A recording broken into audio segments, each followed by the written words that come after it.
PG&E said in a statement that it is embracing the calls for change and committed to resolving wildfire victims' claims fairly and expeditiously.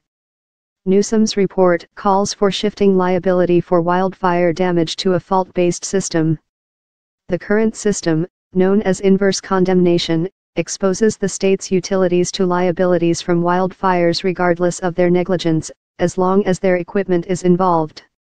The current system pushed PG&E to seek bankruptcy protection in January, as it faced liabilities in excess of $30 billion related to the deadliest wildfires in the state's history.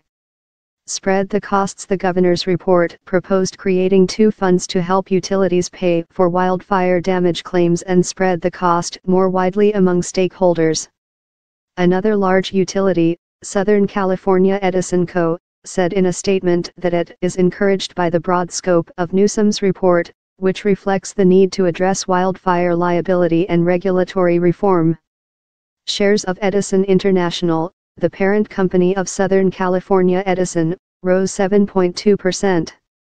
Travis Miller of Morningstar Research Services LLC said the news was positive for shareholders, though there is a long road ahead to implementing policies. The government's support for the utilities should alleviate some of the market's concerns about future liabilities, he said. The report was harshly critical of PG&E, saying it is taking advantage of the bankruptcy process to promote the interests of investors over fire victims and other stakeholders.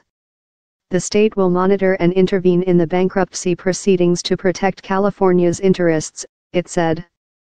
Federal forest lands damage estimates for the 2018 wildfire season are staggering, with insured losses alone exceeding $12 billion, the report said.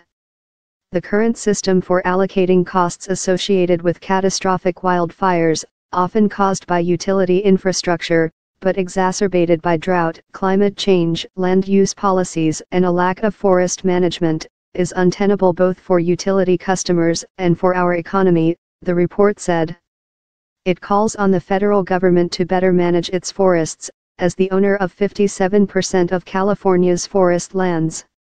President Donald Trump in January threatened to cut off federal relief to California for wildfires for what he called mismanagement of the state's forests. The Federal Emergency Management Agency is providing assistance to survivors after wildfires in November collectively damaged or destroyed over 20,000 structures and killed at least 89 people. The largest blaze was the Camp Fire that destroyed most of the Northern California town of Paradise, killing at least 86 people, the deadliest wildfire in the United States in at least a century. More than 25 million acres of California's wildlands are classified as under very high or extreme fire threat. About a quarter of the state's population, or 11 million people, lives in that high-risk area, the report said.